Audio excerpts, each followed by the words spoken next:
It was dinner time. Stomachs grumbled, but food would have to wait. Soaked from the rain, Bara and Amy needed to change. Amy peeled off her coat and hung it on the back of a chair. It was far too wet to go in the closet. Her argyle sweater was damp through. Bara hung her own coat on another chair, crossed the room, and opened her closet. She pulled out a pink coat Courtney had given her. Even she had to admit it was beautiful. She took in the size.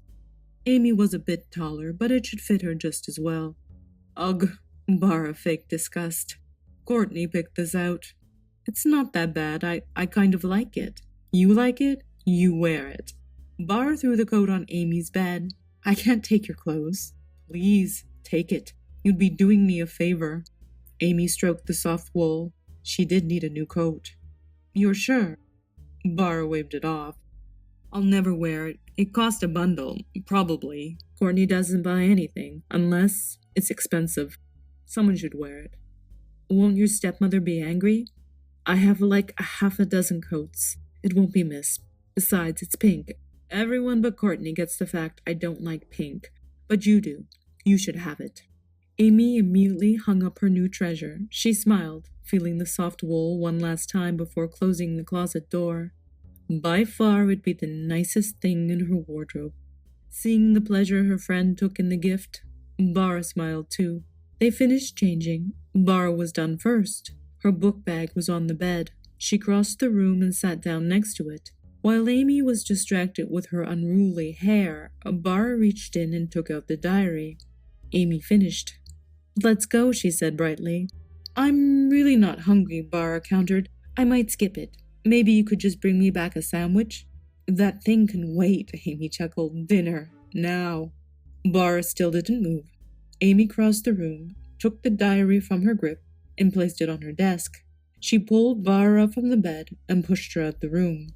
Amy turned out the light, closed the door, and locked it. Delicious smells wafted up from the dining hall below. Bara was reminded of her hunger and forgot at least momentarily about the diary. She and Amy followed their noses down the stairs into the dining room. Most St. Cat residents were already at dinner, and the large dining hall was full. In a situation like this, they had their routine. Bara joined the food line, she'd get the food, Amy would look for 2 seats together. Bara could have lived at home, her mother still stayed in the house, but Bara spent most of her school year in the dorms. The decision had been made during the divorce. There'd been too much fighting. It was supposed to be a short-term fix, but once installed in a room with Amy, she'd wanted to stay. Life wasn't perfect at St. Cat. Louise and Cassandra saw to that. But even with the terrible twins, school was relatively carefree. Bara could be happy, pretend things hadn't changed. She could almost forget the divorce. Tonight, there were 2 choices for dinner. Pasta shells stuffed with spinach and cheese for the vegetarians, and for the more adventurous, chicken curry. Bara took an order of each. She and Amy would split the meals. Lemon meringue pie was for dessert. She grabbed 3 slices, 1 for Colin, and went looking for Amy. Finding 2 seats together had been a challenge. There was some space at the terrible twins table, but that would have been social suicide. Sitting with the Pops would have meant spending the entire meal at the mercy of Cassandra and Louise's taunts. The only other option was Patsy Pillinger's table. She sat alone. Social Siberia was far more preferable to social suicide, and Amy claimed 2 seats across from Patsy.